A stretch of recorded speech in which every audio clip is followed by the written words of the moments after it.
오늘 이 시간은 열왕기상 강해의 마지막 시간입니다. 말씀을 시작하면서 우리 성도님들께 한번 여쭤보고 싶습니다. 혹시 뜨거운 아이스크림이라는 그런 음식을 한번 이름을 들어보신 적이 있는지, 우리 사진을 하나 띄워주시겠어요?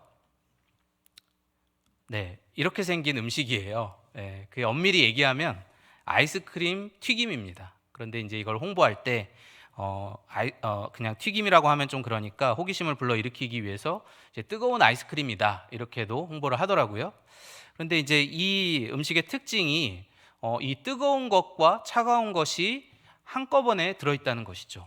우리가 일반적으로 생각하면 아이스크림은 차가운 거니까 그냥 차갑게만 먹고 뜨거운 거랑은 조합이 안 될 거야 이렇게 보통 생각을 하는데, 이제 이 음식은 그 발상을 깨고 이제 그 아이스크림과 뜨거운 튀김옷을 결합시켜서 차가움과 뜨거움이 공존하는 그런 음식이라고 할 수 있어요.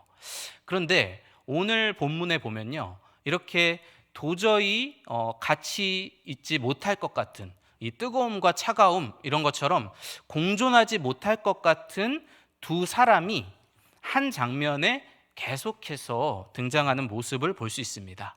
그 공존할 수 없을 것 같은 그 두 사람은요, 오늘 우리가 본문에서 읽은 대로 바로 아합 왕과 여호사밧 왕입니다. 먼저 아합 왕에 대해서 간단히 말씀드리면, 우리가 지금까지 열왕기상 강해를 하면서 16장부터 22장까지 굉장히 많은 분량에서 지속적으로 등장했던 왕이고요. 또 그 열왕기상 후반부의 핵심 인물이라고 할 수 있습니다. 나쁜 사람이긴 한데 거의 주인공급이죠. 그리고 이 아합 왕이 왜 이렇게 비중이 크게 등장을 하는가? 그것은 이 아합 왕의 행동이 불순종을 잘 보여주는, 불순종의 모델과 같은 그러한 왕이기 때문입니다. 이 열왕기서의 원 독자, 1차 독자는 바벨론 포로기 그 말기에 이스라엘 백성들이라고 할 수 있는데요, 이 열왕기서를 통해서 이스라엘이 왜 망하게 되었는가, 하나님의 백성이 왜 포로로 끌려오게 되었는가를 설명해 주는데, 하나님께 불순종했기 때문에 끌려온 것이다. 그래서 그 불순종을 가장 잘 보여줄 수 있는 왕이 누구인가? 바로 아합 왕이었습니다. 그래서 이제 아합 왕이 비중이 크게 등장을 하는 것이죠. 우리가 오늘 본문에서 본 것처럼 아합 왕은 끝끝내는 하나님께 불순종하다가 또 참된 선지자 미가야의 예언도 듣지 않고 전쟁을 감행하다가 결국은 전쟁터에서 비참하게 죽게 되는 것, 전사하는 모습을 우리가 본문을 통해 확인할 수 있습니다. 이렇게 이제 아합 왕은 죽음을 맞이하게 되었는데요, 오늘 본문에 또 하나 등장하는 왕이 있죠. 바로 여호사밧 왕입니다. 그런데 이 아합 왕이 대표적인 악한 왕이라면 여호사밧 왕은 대표적인 남유다의 선한 왕입니다. 이렇게 둘이 너무 어울리지 않는데 가장 선한 왕 중에 한 명, 그리고 가장 악한 왕 중에 한 명이 어떻게 이렇게 둘이 친하게 한 본문에 등장을 할 수 있을까? 그것의 계기는요, 오늘 본문 이제 4절에 보시면 이렇게 이야기하죠. 여호사밧에게 이르되 당신은 나와 함께 길랏 라못으로 가서 싸우시겠느냐? 여호사밧이 이스라엘 왕에게 이르되 나는 당신과 같고 내 백성은 당신의 백성과 같고 내 말들도 당신의 말들과 같으니이다. 그러니까 지금 아합 왕이 여호사밧에게 이제 전쟁에 동참해 달라, 우리 연합해서 전쟁을 한번 해보자 제안을 합니다. 그랬을 때 이 여호사밧 왕이 뭐라고 대답하냐면, 네 것 내 것이 어디 있습니까? 나는 당신이고 당신 백성이 내 백성이고 내 말들은 당신 말들이죠. 그러니까 그만큼 둘이 가깝다는 뜻이에요.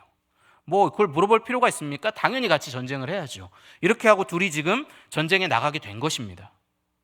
그런데 이 여호사밧 왕은요, 조금 더 설명을 드리면 남유다의 선한 왕들 중에서 손꼽히는 왕이에요. 3대 선왕이라고 불릴 만한 왕입니다. 히스기야, 요시야와 더불어서. 그리고 이 남유다의 여러 가지 정치, 군사, 행정, 사법, 종교, 교육, 예배, 찬양에 이르기까지 전방위적인 개혁을 추구하고 거기서 탁월한 성과를 냈고, 남유다 왕국을 영적으로 각성시켰을 뿐만 아니라 국력을 크게 신장시켰던 매우 신실하고 훌륭한 왕이었어요. 그런데 왜 이렇게 신실한 여호사밧 왕이 이 북이스라엘의 악한 왕과 적극적으로 연대를 하고 있는 것일까? 우리가 사실 잘 상식적으로 이해가 안 되죠. 상종도 안 해야 될 것 같은데. 그 이유는요, 그 여호사밧의 아버지인 아사 왕 시대에 있었던 일을 살펴봐야 그 이유를 찾을 수 있습니다. 아사 왕 시대에 어떤 일이 있었냐면요. 열왕기상 15장 16절 17절에 이렇게 이야기합니다. 아사와 이스라엘의 왕 바아사 사이에 일생 동안 전쟁이 있으니라. 이스라엘의 왕 바아사가 유다를 치러 올라와서 라마를 건축하여 사람을 유다 왕 아사와 왕래하지 못하게 하려 한지라. 그러니까 이 여호사밧의 아버지가 아사 왕, 선한 왕이었는데요. 그 아사 왕 시대에 북이스라엘의 카운터 파트너가 누구였냐면 이름이 비슷한 바아사라는 왕이었어요. 그런데 이 바아사가 굉장히 야욕이 큰 사람이어서 남유다를 침공할 계획을 세웁니다. 그래서 라마라고 하는 그 진지를 구축하고 예루살렘에서 매우 가까운 곳에 구축하고 남유다를 고립시켜서 공경에 빠뜨리는 거예요. 그리고 결국에는 남유다를 침공해서 무력으로 통일할 계획까지 갖고 있었습니다. 그래서 이 아사 왕이 너무나 다급해진 거예요.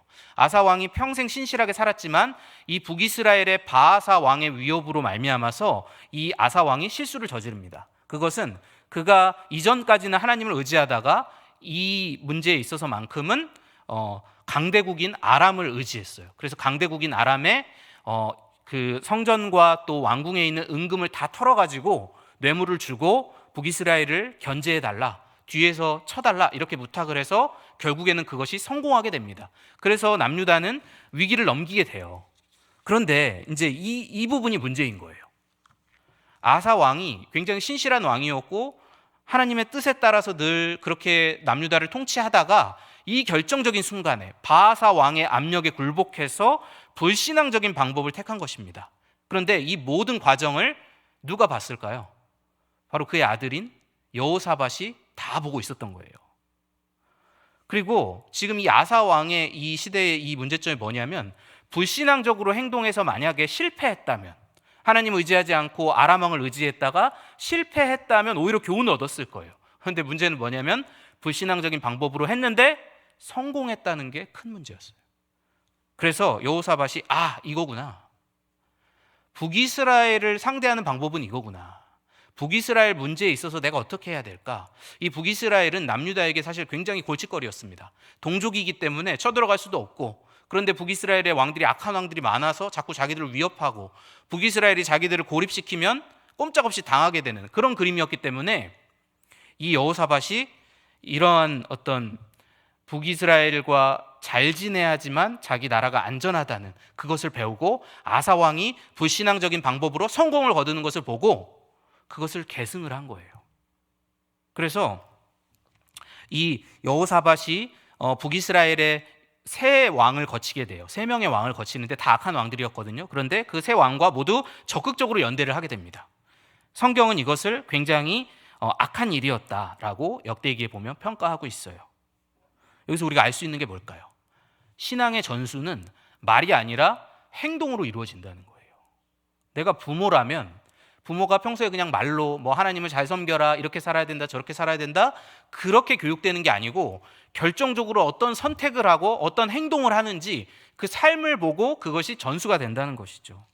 그래서 우리가 특별히 영적으로 본을 보여야 하는 위치에 있는 지도자들이라든지 부모님이라든지 선생님들이라든지 아니면 교회 중직자, 직분자들은 나의 행동 하나하나 또 선택 하나하나가 다른 사람들에게 이렇게 큰 영향을 미친다는 것을 알고 우리의 선한 삶으로 모범을 보여야 하는 것이죠. 제가 이제 처음에 시작할 때 왜 이 어울릴 것 같지 않는 두 왕이 같이 있는가 그 질문을 드렸는데요. 그것을 조금 더 살펴보면 이 아합 왕도 굉장히 재미있는 왕입니다. 아합 왕이 쭉 악한 일을 하다가 딱 한 번 회개하는 장면이 나오죠. 그것이 바로 우리가 지난주에 살펴봤던 열왕기상 21장 29절에 있는 말씀이에요. 아합이 내 앞에서 겸비함을 내가 보느냐? 그가 내 앞에서 겸비함으로 내가 재앙을 저의 시대에는 내리지 아니하고 그의 아들의 시대에야 그의 집에 재앙을 내리리라. 우리가 지난주에 살펴본 것처럼 아합은 그 나봇의 포도원을 빼앗게 됩니다. 물론 이세벨을 앞세웠지만 결국은 공범이죠. 그 나봇을 죽이고 포도원을 빼앗는 극악한 범죄를 저지르게 돼요. 그런데 놀랍게도 그 극악한 범죄 이후에 아합의 마음이 낮아졌다, 하나님 앞에 겸비했다라고 나와요. 그래서 하나님이 재앙을 유보시킵니다. 그래서 굉장히 대조되는 두 모습을 볼 수 있어요. 늘 나쁜 행동만 하다가 선한 행동을 한 아합 왕, 그리고 신실하게 살다가 북이스라엘과의 관계라는 결정적 문제 앞에서 불신앙적인 행동을 한 여호사밧 왕. 그러면 열왕기서의 저자가 마지막 이 22장에 왜 이 두 왕을 등장을 시켰을까요? 왜 이 두 왕을 대조시키고 있을까요? 그 의도는 무엇일까요? 그것은 바로 하나님의 신실하심을 보여주기 위함입니다. 하나님의 신실하심. 이 하나님의 신실하심은 아합 왕에게도 나타나고 여호사밧 왕에게도 나타나요. 이 아합 왕의 행동을 보면요, 정말 용납할 수 없는 사람이에요. 북이스라엘이 영적으로 완전히 타락하고 결국 패망하는 길로 가게 된 것의 결정적인 공헌자, 그 정점을 아주 찍은 그런 악한 왕이죠. 그래서 만약에 제가 하나님이면, 아니면 제가 그 시대의 이스라엘 백성이면 못 참았을 것 같아요. 아니 무슨 이런 왕이 다 있나. 그 평생 쌓아온 악업이라고 해야 되나요? 그런 것들이 너무나 많았던 왕인데, 놀랍게도 그 왕이 회개했을 때 하나님은 그 회개를 순순히 받아주시고 은혜를 베푸십니다. 사람 같으면 거들떠도 안 봤을 텐데 하나님은 그 악인의 회개를 받아주시고 은혜를 베푸시는 거예요. 에스겔서에 보면 이렇게 이야기하죠. 너는 그들에게 말하라. 주 여호와의 말씀이니라. 나의 삶을 두고 맹세하노니 나는 악인이 죽는 것을 기뻐하지 아니하고 악인이 그 길에서 돌이켜 떠나 사는 것을 기뻐하노라. 이 아합이 평생 악한 일만 하다가 돌이킬 수 있었던 이유가 뭘까요? 아합이 훌륭해서가 아니죠. 아합이 훌륭해서가 아니라 하나님이 그만큼 오래 참으셨기 때문에, 오랫동안 기회를 주셨기 때문에 아합 같은 악한 왕도 회개를 할 수가 있었던 거예요. 우리도 다 마찬가지죠. 하나님이 죄인에 대해서 오래 참는 분이 아니었다면 우리 중 그 어느 누구도 주님께 돌아오지 못했을 거예요. 돌아오기도 전에 심판을 받아서 이미 그 인생이 끝났을 거예요. 그런데 하나님이 정말 죄인에 대해서 오래 참으시는 분이기 때문에 우리가 하나님의 자녀된 것이죠. 하나님은 이렇게 죄인이 회개하기를, 악인이 회개하기를 신실하게 기다리시는 하나님이세요. 이러한 하나님의 신실하심은 선한 인물이라고 할 수 있는 여호사밧의 인생에도 계속해서 나타납니다. 이 여호사밧이 훌륭한 왕이었지만요, 북이스라엘의 아합 왕, 그리고 아하시아 왕, 그리고 여호람 왕에 이르기까지 이 3대의 악한 왕들과 계속해서 화친 정책을 폈어요. 끝까지. 그런데 하나님께서 여호사밧이 이런 잘못된 정책을 펼 때마다 개입하시는 것을 볼 수 있습니다. 그래서 오늘 본문에서도 우리가 봤지만 아합 왕 잘못 따라 나갔다가 전쟁터에서 죽을 뻔하죠. 졸지에 아합 왕으로 오해를 받아가지고 죽을 뻔하고 소리 지르고 그렇게 하니까 아합 왕이 아니구나 하고 겨우겨우 살아남게 돼요. 구사일생하게 되죠. 그리고 그 이후에 아합 왕이 죽고 그의 아들인 아하시아 왕이 되었을 때에도 둘이 연합을 해서 배를 만듭니다.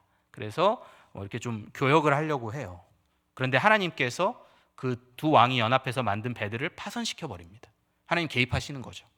또 여호람 왕이라고 이제 그 다음 여호시아 다음에 왕이 된 그 왕도 악한 왕이었는데, 그 왕과도 연합을 해서 모압을 치러 올라가다가 물이 없어서 공경을 겪게 됩니다.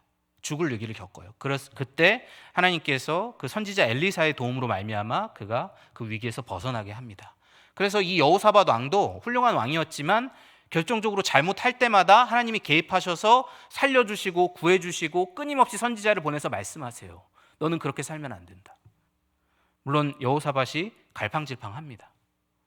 중요한 건 뭐냐면 하나님이 신실하게 그의 인생에 개입하신다는 거예요.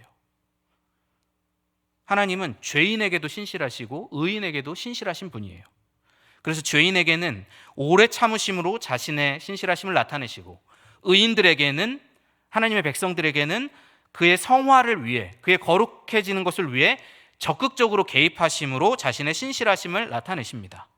이러한 하나님의 신실하심은 하나님의 통치의 방법이에요.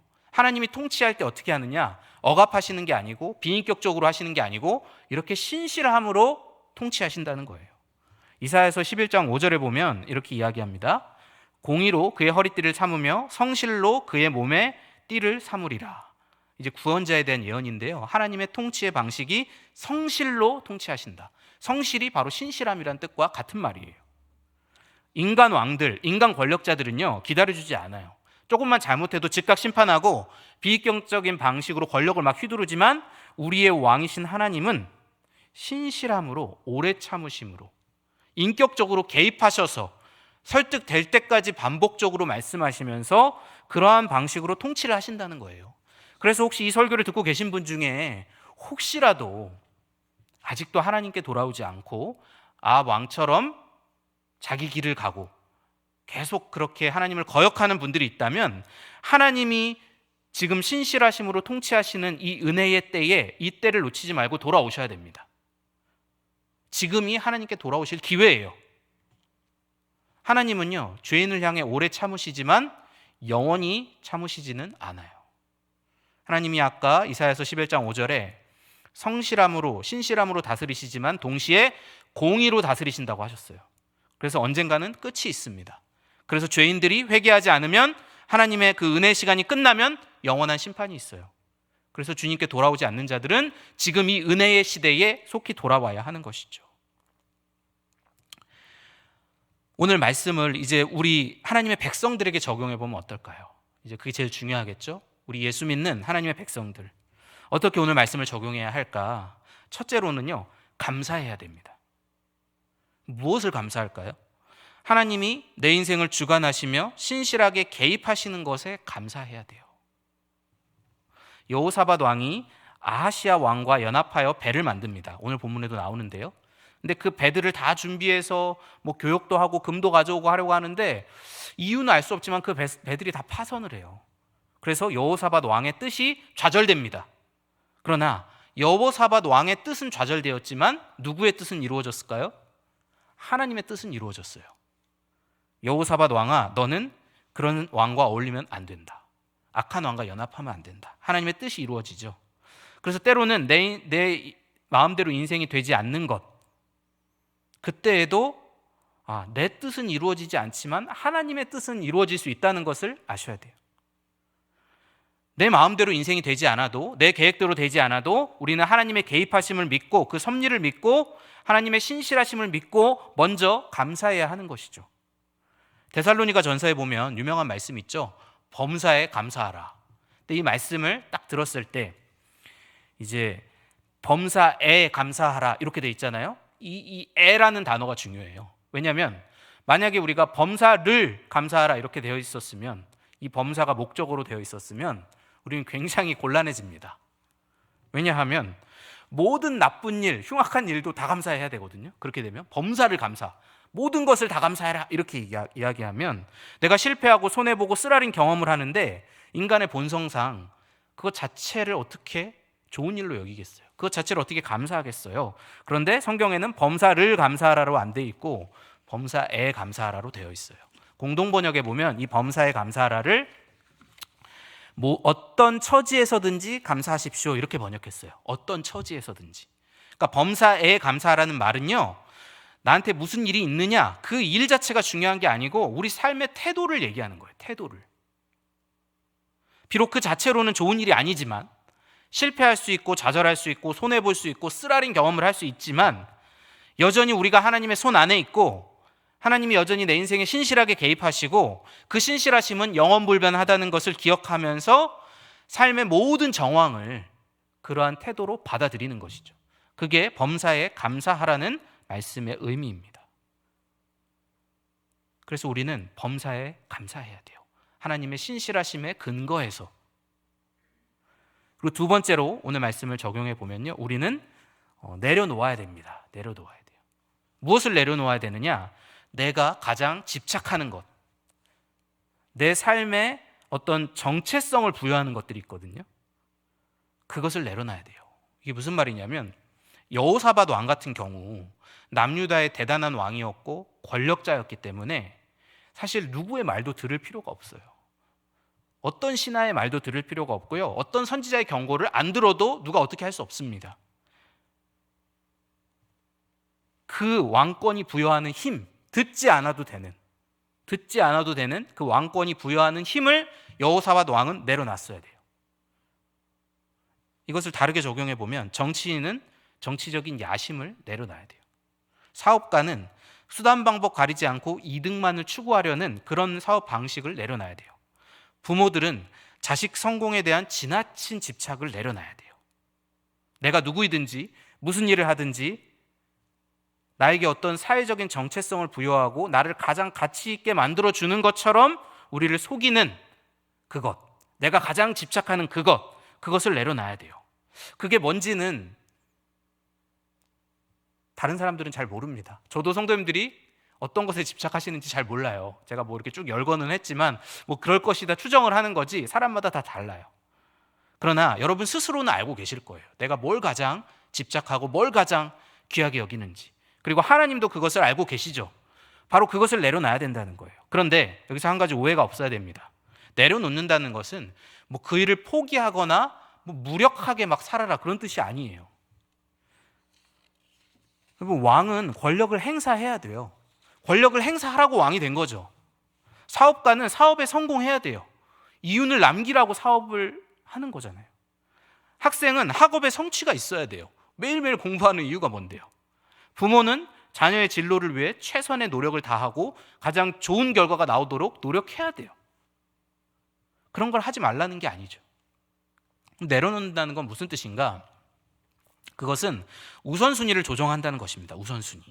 하나님을 최우선에 놔야 된다는 거예요. 그래서 만약에 하나님과 내가 집착하는 그 어떤 것, 그 사이에 양단 간에 선택을 해야 된다면, 둘 다 추구하면 좋겠지만 어느 순간에 선택을 해야 된다면 하나님을 선택하고 나머지 것은 내려놓아야 한다는 것이죠.